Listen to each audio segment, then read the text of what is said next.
दोस्तों, फिर से एक बार आपका स्वागत है मार्केट बस टुडे में। मार्केट बस टुडे में हम लोग बात करते हैं डेली अपडेट स्टॉक के ऊपर, बिजनेस के ऊपर, या किसी का कुछ ऑर्डर वगैरह निकला है या किसी का कुछ बड़ा न्यूज़ है उसके ऊपर हम लोग डिस्कस करेंगे। तो चलिए शुरू करते हैं आज का मार्केट बस टुडे। राइट, तो मार्केट बस टुडे में आज का पहला ऑर्डर है कि पहला अपडेट ये है कि भारतीय एयरटेल का पार्टनरशिप हुआ है एप्पल के साथ। राइट, एप्पल का जैसे अपना गूगल टीवी वगैरह उसका एक एप्पल टीवी करके है, तो एप्पल टीवी और एप्पल म्यूजिक जो कंटेंट है उसके लिए उन्होंने भारतीय एयरटेल के साथ टाई अप किया है। राइट, तो उनका जो एक्सट्रीम सर्विस है उसका और वाईफाई का वो पोस्टपेड प्लान के साथ काम करेंगे। तो ये भारतीय एयरटेल के लिए बहुत ही बड़ी पॉजिटिव न्यूज़ है कि एप्पल के साथ उनका यानी पार्टनरशिप हुआ है। राइट, टेक्नोलॉजी के साथ साथ कंटेंट यानी एक दूसरे को यानी एक दूसरे के फायदे की वो चीज़ होने वाली है। एप्पल के लिए उसका कंटेंट वगैरह मिलने वाला है एक्सट्रीम का, और एयरटेल के लिए टेक्नोलॉजी मिलने वाला है एप्पल का।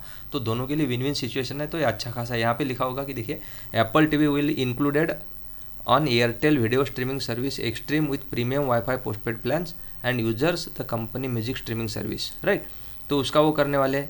और ये डील क्या क्या हुई इसमें मेरे ख्याल से दिखेगा आपको। तो देखिए यहाँ पे दिया हुआ है कि एप्पल मार्केट शेयर बढ़ाना चाह रहा है यहाँ पे, क्योंकि यहाँ पे जिसका बहुत बड़ा मार्केट शेयर है उसमें जो प्लेयर है वो इसमें Amazon prime, Netflix, Disney Hotstar और जियो सिनेमा है। तो उसी को टक्कर देने के लिए इन्होंने एप्पल ने एयरटेल के साथ टाई अप किया हुआ है। तो देखिए दिखाई दिया होगा यहाँ पे कि ये मूव आया हुआ है कि 28 बिलियन का एंटरटेनमेंट मार्केट है इंडिया का, 8.5 बिलियन का मर्जर हुआ है India's media assets of Reliance and world Disney, उनका वो टाई अप हुआ था। राइट, तो उसी के यानी कंपटीशन देने के लिए एप्पल ने एयरटेल के साथ उसका पार्टनरशिप किया हुआ है कंटेंट के लिए। तो अच्छा खासा दोनों के लिए विन विन सिचुएशन है। अभी सेकंड न्यूज़ है कि टाटा एलेक्सी 4% गिरा है। वैसे अगर आज देखा जाए तो 6-6.5% के करीब गिरा हुआ है, क्योंकि कोटक सिक्योरिटीज ने सेल रेटिंग दिया, और सेल रेटिंग इसके लिए दिया कि हाई वैल्यूएशन है। राइट, ये तो हमने जब कल डिस्कस किया था कि टाटा एलेक्सी इतना क्यों तूफानी तेजी से क्यों बढ़ रहा है।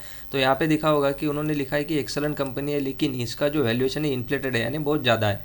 वो कुछ गलत ही नहीं बोला कि उनका वैल्यूएशन ज़्यादा है तो थोड़ा करेक्शन आएगा। अभी 2 दिन में अगर इतना बड़ा है 25-26%, तो थोड़ा बहुत करेक्शन आना लाजमी है। तो इसमें आया हुआ है, तो ये 61 टाइम्स इसका पीई है। वैसे तो ज़्यादा ही रहेगा मेरे ख्याल से जब बड़ा होगा तब। तो ये दिक्कत है इसमें, इसके लिए अभी इसका सेल रेटिंग आया है। और ऐसा कुछ है नहीं कि इन्होंने सेल रेटिंग दिया इसके लिए गिरा है। थोड़ा बहुत लोग प्रॉफिट भी बुक करते हैं कि 25-26% बढ़ा है तो 5-6% या उसके करीब लोग कहीं ना कहीं कोई ना कोई प्रॉफिट बुक करेगा, तभी जाके वो नीचे आएगा। और नीचे आने के बाद जो इन्वेस्टर रहेंगे लॉन्ग टर्म के वैल्यू इन्वेस्टर, वो बाय कर सकते हैं। तो ये मार्केट में तो चलता रहेगा। राइट, और ये न्यूज़ है कि कोटक सिक्योरिटीज ने उसका सेल रेटिंग दिया हुआ है, और ये हाई वैल्यूएशन के कारण दिया हुआ है। तो बिजनेस के लिए कुछ तकलीफ नहीं है। राइट, अभी फोर्थ न्यूज़ है कि इंडिया रोटो पंप, इनको ऑर्डर मिला हुआ है। ऑर्डर क्या मिला हुआ है ये भी मैं आपको डिटेल्स में बताता हूँ। ठीक है, रोटो पंप्स जो कंपनी है, इसको Ali and sons oil field equipment manufacturing, right, UAE की कंपनी है और उसकी एक सब्सिडरी है। उन्होंने Ali and sons oil field equipment manufacturing ने ये उनको ऑर्डर दिया हुआ है। किसको दिया हुआ है? रोटो पंप्स मीना एफजीडी, ये होली ओन्ड सब्सिडरी है रोटो पंप्स की सब्सिडरी को ये ऑर्डर मिला हुआ है, यानी रोटो पंप्स को ही मिला हुआ है। तो इसमें क्या क्या है कि supply progressive cavity pumps along with supervision support. तो ये पंप कैविटी पंप जो रहता है वो सप्लाई करेंगे, उसके साथ साथ सुपरविजन भी देंगे। राइट, तो इसमें क्या क्या सर्विसेज आने वाली, डिजाइनिंग आने वाली है, इंजीनियरिंग आने वाली है, supply progressive cavity pumps along with supervision. वो तो हमने देखा, डिजाइनिंग, इंजीनियरिंग, पंप और उसका सुपरविजन। राइट, तो ये ऑर्डर कितने रुपए का है? ये ऑर्डर है लगभग 12 करोड़ का, 11.89 करोड़। तो अच्छा खासा ऑर्डर मिला हुआ है। राइट, रोटो पंप्स का। तो रोटो पंप्स के लिए पॉजिटिव न्यूज़ है। तो आप देख सकते हो कंपनी का भी फंडामेंटल वगैरह क्या बोल रहा है। एक बार हम लोग देख ही लेते हैं कि रोटो पंप्स का चार्ट क्या बोल रहा है। राइट, रोटो पंप्स देखिए, खबर से चलते ये मेरे ख्याल से आज के दिन में 4.5% चढ़ा हुआ है। अगर मैं YTD का देखूं आपको, तो YTD का इसका 42% रिटर्न है, अच्छा खासा रिटर्न मिला हुआ है। और अगर मैं 5 ईयर्स का रिटर्न देखूं तो 5 ईयर्स में 176% रिटर्न है। तो अच्छा खासा कंपनी ऊपर से करेक्ट हुआ है। ये 650 के करीब से करेक्ट हुआ है। अभी था ये मेरे ख्याल से, कब था देख लेते एक बार। राइट, 650 को ये था, देखिए 689, 700, ये 4 जून के करीब था, वहाँ से ये गिरा हुआ है। राइट, उसका प्राइस टू अर्निंग रेशियो भी 50 का है। तो ये ठीक ठाक कंपनी, इसके ऊपर आप ध्यान दे सकते हो। रोटो पंप्स को ये ऑर्डर मिला हुआ था 11.89 करोड़ का। मुझे लगा आपको बताना जरूरी है। बहुत सारे लोग पूछते रहते कि रोटो पंप्स बताइए, तो मैंने आज ये बता दिया आपको। राइट, तो ये देखिए, इंसेक्टिसाइड इंडिया का एक शेयर बायबैक का ऑर्डर था, उसके कारण वो शेयर स्टॉक भी बढ़ा हुआ है। राइट, 1063 का उनका रिकॉर्ड हाई लगा था आज। राइट, तो इसके ऊपर ये देखिए बायबैक अगर आता है तो वो कंपनी का स्टॉक ऊपर जा सकता है। तो देखिए आज 1036 11.79 यानी 12% के करीब उसमें तेजी आई हुई है, राइट। अभी एक न्यूज़ है कि जेफरीज का जाइडस लाइफ के ऊपर बाय रेटिंग आया हुआ है। पहले इसका होल्ड रेटिंग था और ये आया क्यों, इसके पीछे रीज़न है कि ये पिछले वीक 8% स्टॉक करेक्ट हुआ था, 8% लास्ट वीक, राइट। ये पास्ट वीक में 8% करेक्ट हुआ था, तो उनका होल्ड रेटिंग था, होल्ड से हटा के उन्होंने बाय रेटिंग दिया है, राइट। और इन्होंने अभी टारगेट इसका दिया हुआ है 1210 का, राइट। तो अच्छा खासा, यानी ये price target price for Zydus life ₹1210 earlier था, अभी उन्होंने 1450 का टारगेट दिया हुआ है। तो 30% यहाँ से पोटेंशियल गेन मिल सकता है, राइट। तो ये जाइडस वेलनेस के बारे में है कि जेफरीज ने इसका बाय रेटिंग दिया हुआ है। ये जो बड़े बड़े ब्रोकर रहते हैं इनके कारण भी वॉल्यूम बढ़ता है, इनके जो क्लाइंट रहते हैं वो भी इसमें स्टॉक में बाय वगैरह करते हैं। एक कंपनी है PDSL करके, PDS नाम से जाना जाता है, PDS लिमिटेड, राइट। तो इन्होंने एक QIP लाया था, तो QIP के वजह जरिए इन्होंने कुछ स्टॉक बेचे और पैसे खड़े किए। वो कितने किए, क्या किए, उसके एक बार डिटेल्स हम लोग देखते हैं। देखिए ये है कंपनी का नाम PDSL का क्वालिफाइड इंस्टीट्यूशनल प्लेसमेंट हुआ इक्विटी शेयर का ₹2 ईच, फेस वैल्यू ₹2 था। तो यहाँ पे दिख रहा होगा आपको कि ये जो ऑर्डर था 429 करोड़ का था, राइट।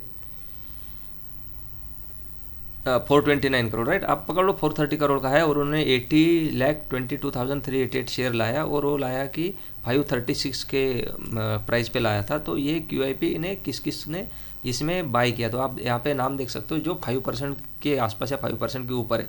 एक्सिस म्यूचुअल फंड ने ये स्टॉक लिया हुआ है 17%, 17.44, axis small cap fund, right. वो कितना total equity share offered the issue price के 17% इसने लिया हुआ है, राइट। 80 लाख जो शेयर थे उसमें से 14 लाख के करीब इन्होंने लिया हुआ है। 80 लाख शेयर थे, राइट, एक बार देख लेते हैं। 80,22,000, तो उसमें से इन्होंने 13,99,000 है ना, लगभग 14 लाख के आसपास है ना, 17.44 लिया। ICICI प्रूडेंशियल ELSS टैक्स ने लिया, ICICI इक्विटी डेट फंड ने लिया है, Aditya Birla Sun Life insurance company ने आराम से 17.44% लिया हुआ है। ये Ashoka White Oak India opportunities fund है, उन्होंने लिया हुआ है। अबू धाबी, ये मैं आपको दिखाना इसलिए चाह रहा हूँ कि इसमें सब स्टॉक में बड़े बड़े लोग आ गए अभी, right. White Oak, Ashoka White Oak, ASK golden decade, right, golden decade fund, ये मेरू, तो यहाँ पे ये 5% तक है। और जिनका लगभग 1% के करीब है उसके आसपास है, उनका यहाँ पे दिया हुआ है। एक्सिस म्यूचुअल फंड दिया हुआ है यहाँ पे, स्मॉल कैप फंड, राइट। ये master fund, Morgan Stanley Asia ने लिया हुआ है 0.13, लगभग 1,86,000 शेयर लिया हुआ है। ICICI Prudential ELSS tax saver fund ने लिया हुआ है। तो ये PDS कंपनी जो है ये अपैरल बनाती है। तो इसमें देखिए आप नाम बहुत सारे मिल जाएंगे आपको NSE की वेबसाइट से आप डाउनलोड करके देख सकते हो। तो ये कंपनी अच्छी खासी है, कंपनी का कुछ यानी मुझे इसका बिजनेस अच्छा लगा था PDSL का। आप हम यहाँ पे तो बाय या सेल का कोई रिकमेंडेशन देते नहीं हो, तो आपके ऊपर डिपेंड है कि आप क्या करना चाहते हैं। लेकिन ये यहाँ पे QIP प्लेस हुआ था 536 के आसपास और अभी ये मेरे ख्याल से PDSL चल रहा है अभी 591 के आसपास। तो अच्छा खासा गेन मिला हुआ है QIP में भी, जिन्होंने अप्लाई किया या किसी ने बाय किया होगा लोअर वैल्यूएशन पे। तो ये कंपनी ठीक है PDSL, यानी फंडामेंटल तो ठीक ही लग रहा है मुझे। और अच्छा खासा QIP रजिस्टर्ड भी किया और अच्छे खासे लोग इसमें अभी इन्वेस्ट भी हो गए, जो स्मार्ट मनी जिसको आप बोल सकते हो, म्यूचुअल फंड का हो गया या कहीं प्राइवेट फंड का हुआ, तो अच्छा खासा ही हुआ है। तो चलिए दोस्तों, वीडियो को लाइक कीजिए, कॉमेंट कीजिए, दोस्तों के साथ शेयर कीजिए। Thank you so much for watching. जय हिंद।